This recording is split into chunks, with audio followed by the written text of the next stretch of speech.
वाह भाभी, आपका सूट तो वाकई में कमाल का लग रहा है। अच्छा, ये बताओ, इसे किसके घर से चोरी करके लाई हो? देखो निशा, ये सूट मैंने दिन रात मेहनत मजदूरी करके दिहाड़ी के पैसों से खरीदा है। मैं कोई तुम्हारी तरह चोरनी नहीं हूँ। अरे भाग्यवान, तुम जानती हो ना, निशा मेरी इकलौती बहन है और तुम उसे ही चोरनी बोल रही हो। तुम्हें शर्म नहीं आती? नहीं। क्यों जी? मैं कोई कपड़े फाड़ के नंगा नाच नहीं कर रही हूँ जो मुझे शर्म आएगी। अरे उसने मुझे चोरनी कहा तो मैंने भी कह दिया। हाँ हाँ, अब चुप हो जाओ भाभी, वरना मैं तुम्हारी बत्ती सी तोड़ दूंगी। और तुम भी अपनी इस कैंची की तरह चलती हुई जबान पर लगाम लगा लो, वरना मैं भी तुम्हारा गला घोट दूंगी। क्यों बहू, तुम्हारे माँ बाप ने तुम्हें कोई अच्छे संस्कार नहीं दिए क्या? एक तो मेरी बेटी बेचारी 6 महीने के बाद मायके में आई है और आते ही तुम उससे लड़ने लगी। हाँ तो मैं क्या करूँ? ये चाहे 6 महीने में आए या 6 साल में, लेकिन आप अपनी लाडली बिटिया को समझा लो, ये मुझे चोरनी ना कहे, वरना मैं अभी इसकी 13वीं कर डालूंगी। अब शांत हो जाओ बहू, तुम तो अच्छी तरह से जानती हो ना, वो हम सबको जान से भी ज्यादा प्यारी है। अच्छा, ये उसके खिलाफ हम लोग एक शब्द भी नहीं सुनेंगे। अगर आप लोगों को अपनी बिटिया ही इतनी प्यारी है तो मुझे और अपने बेटे को जहर दे डालो, ताकि हम समय से पहले ही बिना टिकट के यमलोक पहुंच जाएं। फिर अपनी सारी प्रॉपर्टी अपनी लाडली बिटिया के नाम कर देना। हाँ हाँ बाबूजी, मैं तो कहती हूँ आप ये शुभ काम अपने हाथों से अभी के अभी कर डालो, ताकि इस बदतमीज भाभी से जल्दी से छुटकारा मिल जाए। तू चुप हो जा कलमुही, तू पहले ही उसके सारे कपड़े और गहने चुरा कर ले गई है और अब उसे ही मारने का बोल रही है। अरे कल को दामाद आएगा और हाथ पकड़ के तुझे ले जाएगा, लेकिन हम लोगों के बुढ़ापे का सहारा तो यही है और यही हमें बुढ़ापे में खाना देंगे। आप कहना क्या चाहती हो मम्मी? भूल गई क्या? जितना हक भैया का इस जमीन जायदाद पर है, उतना ही मेरा भी है। अगर तुम लोग मुझसे बदतमीजी करोगे तो मैं अभी के अभी कोर्ट में जाके खड़ी हो जाऊंगी और आपकी पूरी जमीन जायदाद में से आधा हिस्सा ले लूंगी। ऐसा मत बोल बिटिया, वरना तू तो जानती है ना, तेरी मम्मी हार्ट अटैक की मरीज है, ये अभी अपनी जान दे देगी। देखो निशा बहन, आपके ससुराल में कोई जमीन जायदाद की कमी नहीं है। अरे वहाँ पर भी पूरी 500 बीघा जमीन है, लेकिन आपके तो काम करते हुए हाथों में भी कोड़ निकल आता है। फिर हमारी जमीन में से आधा हिस्सा लेकर क्या करोगी? अगर मुझसे खेती का कामकाज नहीं होगा तो कोई बात नहीं, मैं तुमसे आधा हिस्सा लेकर इसे बेच डालूंगी और सारा पैसा अपने बैंक अकाउंट में जमा करके जिंदगी भर ब्याज के पैसों से ही ऐशो आराम करूंगी। देख मेरी लालची बहन, अब बहुत हुआ तेरा ड्रामा। ये ले पकड़ अपना झोला और फटाफट भाग यहाँ से, वरना जमीन का हिस्सा तो बाद में मिलेगा, उससे पहले ही मैं तेरे शरीर के 2 हिस्से कर दूंगा।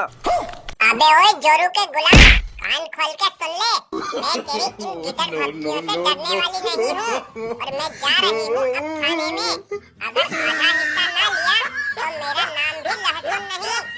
ऐसा अनर्थ मत करना बिटिया, वरना हम लोगों को सड़क पर बैठकर भीख मांगनी पड़ेगी। क्यों भूल गए आप? आपके लाडली बहू और बेटा ने मिलकर मेरी कितनी बेइज्जती की है, इसलिए अब मैं रुकने वाली नहीं हूँ। थाने में जाकर थानेदार को बोलकर अपना आधा हिस्सा लूंगी। उसके बाद आप चाहो तो भीख मांगो या किसी के तलवे चाटो। अरे कलमुही, अगर तू हमारी बात नहीं मान रही है तो कोई बात नहीं, लेकिन कम से कम अपने बूढ़े बाप की इज्जत का तो ख्याल कर।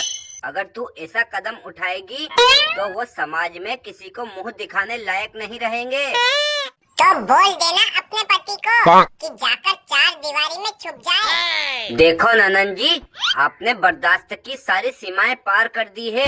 खबरदार अब मेरे सास ससुर के बारे में कोई शब्द बोला तो मैं आपकी जबान खींच लूंगी।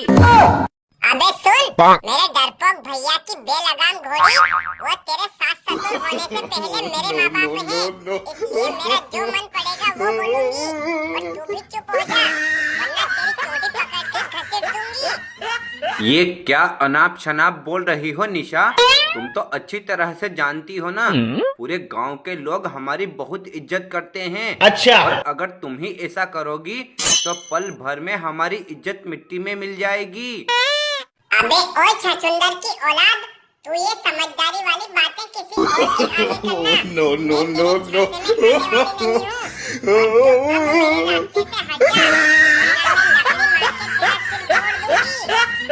अब बस करो बिटिया, क्या हम लोगों ने तुम्हें इतने लाड प्यार से पालकर इसीलिए बड़ा किया था कि तुम बड़ी होकर हमें ही आंखें दिखाओ?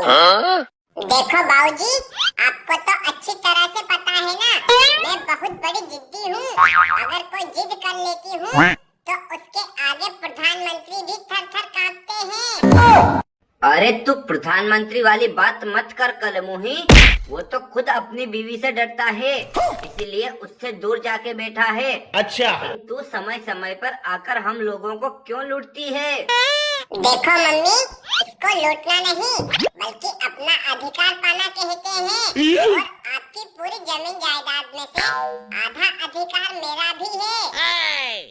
अब बस करो निशा, वरना मैं, तुम्हारे भैया और सभी घर वाले मिलकर अभी के अभी तुम्हारा पिंड दान कर देंगे। देख बदतमीज भाभी, किसी के पिछवाड़े में इतना दम नहीं है कि मेरे जीते जी मेरा पिंड दान कर सके।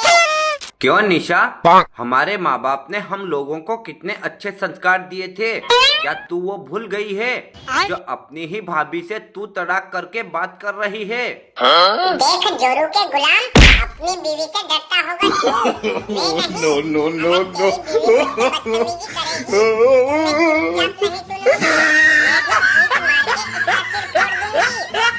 अरे अब बहुत हुआ इसका नाटक, ये ऐसे नहीं मानेगी। या बेटा, रस्सी लेकर आ और नीम के पेड़ से बांधकर इसे दिन भर बारिश में पड़ी रहने दो, तब जाकर इसकी अकल ठिकाने आएगी। हाँ हाँ बांध दो, मुझे कोई बारिश से डर थोड़ी लगता है। वैसे भी मुझे नहाए हुए 6 महीने हो गए हैं, तो उसके बदले में आज पूरे दिन भर नहा लूंगी। अरे ये ऐसे नहीं मानेगी, एक काम करो, इससे दिन भर तगारी फावड़ा चलाओ, तब जाके इसकी अकल ठिकाने आएगी। अरे हाँ हाँ, मुझे तगारी फावड़े से भी डर नहीं लगता, जानते नहीं, शादी से पहले मैं तगारी उठा उठा के आधी गंजी हो गई थी। अरे हम लोग इसको इतना समझाने की कोशिश कर रहे हैं, लेकिन फिर भी ये कुतिया की तरह भौं भौं भौंके जा रही है। अब एक काम करो, इसे पकड़कर इसके होंठ फेविक्विक से चिपका दो, फिर गूंगी की तरह चुपचाप कोने में पड़ी रहेगी। देखो, मुझे फेविक्विक से भी डर नहीं लगता। एक बार मैं उसके भी ड्रम में कूद गई थी, लेकिन उससे भी मेरा बाल बांका तक नहीं हुआ। अरे अब तो इसका एक ही इलाज है कि इसे बड़े बड़े चूहों वाले कमरे में ले जाकर बंद करो और कम से कम 4 दिन तक दरवाजा मत खोलो, तब जाके इसकी अकल ठिकाने आएगी। नहीं नहीं, मुझ पर ऐसा जुल्म मत करना, मुझे चूहों से बहुत डर लगता है। आगे से मैं आप